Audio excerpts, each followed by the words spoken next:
Hello traders, you're welcome back to the Forex Geek channel. In this video, we're going to be diving into a simple yet powerful trading strategy using the Parabolic SAR indicator. So if you are a beginner looking for a good way to spot trend direction and reversals, then this is for you. So stick around to the end and don't forget to hit that like button, subscribe to the channel, and turn on notifications for more trading content. Let's get started. First of all, let's talk about what the Parabolic SAR actually is. Let me add the indicator to the charts.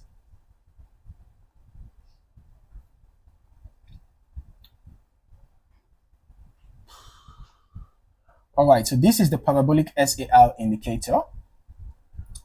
The SAR stands for stop and reverse. That is what SAR stands for, stop and reverse.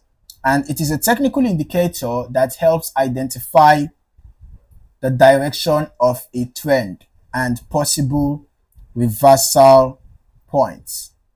It appears on your chart as a series of dots above or below price action. So when the dots are below the price, it suggests an uptrend, meaning buyers are in control. When the dots are above the price, it indicates a downtrend, meaning sellers have the upper hand.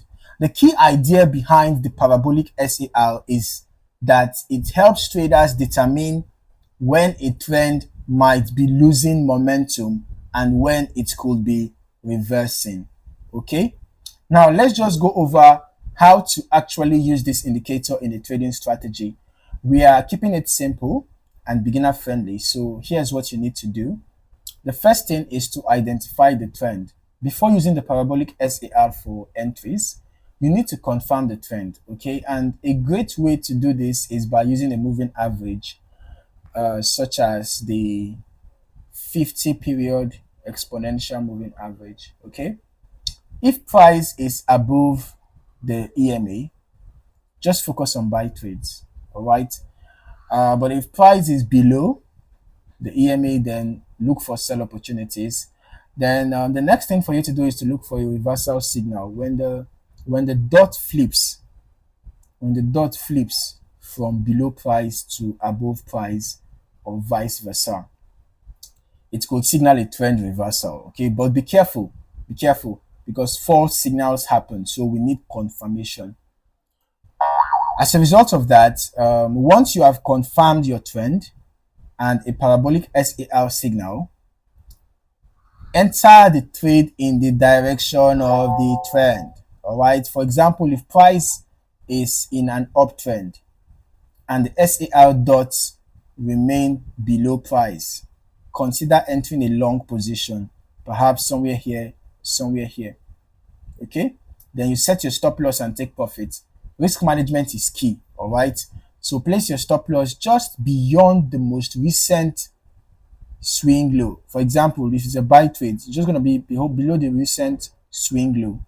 Then if it is a sell trade, it's going to be above the recent swing high. Okay? Then for your take profits, you can look for key support zones to exit your sell trades or key resistance zones to exit your buy trades. On the other hand, you can target a risk to reward ratio of 1:2, okay? If you are risking $1, your potential profit could be $2. If you're risking $10, your potential profit could be $20, and so on, all right? But it doesn't mean that you will limit your take profit to ×2 of your risk. All right, you could actually be having ×3, ×4, ×5, depending on market condition. Okay, if you have a very strong trending market, or rather a strongly trending market, you might actually target a further distance for your take profit. For example, let's say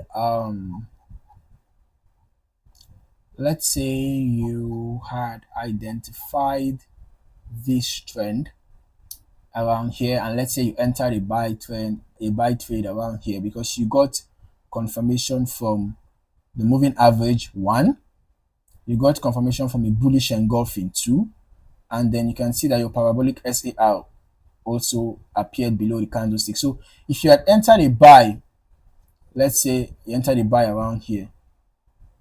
Now, ideally, your stop loss should be below the previous swing low, right? So let's say you had set your stop loss here, or even if you want to manage risk more, let's say you set it below this. Now it means you are risking about 170 points, so your potential profit target should be about 340 points. Now can you see where 340 points is? Somewhere around here. So it doesn't mean that you must exit around here. It doesn't mean you must exit here. Instead of exiting here, you can just extend it to the next resistance zone. So in that case, your risk to reward ratio might actually be reaching 1:3. So it doesn't mean that you must limit your your profit to ×2 of your stop loss. If you have a strong trend and the next target of price is ×5, you can actually grab that opportunity. Instead, trail your stop loss. As price is going in your direction, as price is going in your direction, just be trailing your stop loss, be shifting your stop loss to the new lows that are being formed. As price is going in the direction of your take profit, just be shifting your stop loss below the new low. When a new low is formed, you shift your stop loss below the new low, and so on. That's for a buy trade. And for a sell trade, the reverse is the case. Okay. Now, before you start trading with this strategy, here are some common mistakes that you should avoid. The first is trading without trend confirmation. Now, the parabolic SAR works best when combined with a trend indicator like an EMA, for example. And you can see that's the reason why we are using an EMA. Okay, so it is important that you confirm your trends. It doesn't mean that you must use an EMA, but just to make it easier, you can actually use an EMA. Okay, or you can manually draw trend lines to identify your trend. All right. Then next, do not use this strategy in a ranging market. All right. This indicator is trend based, so it can give false signals in sideways markets. Another mistake is ignoring stop losses. Always use proper risk management to protect your capital. It is necessary. Okay. And there you have it. A simple, effective way to trade using the parabolic SAR indicator. Remember, no strategy is perfect, so always backtest before using it on a live account. If you found this video helpful, make sure to smash that like button, subscribe for more trading content, and drop a comment below. Have you used the parabolic SAR before? Let me know your thoughts. In the meantime, thank you for watching, and I hope to see you in the next video.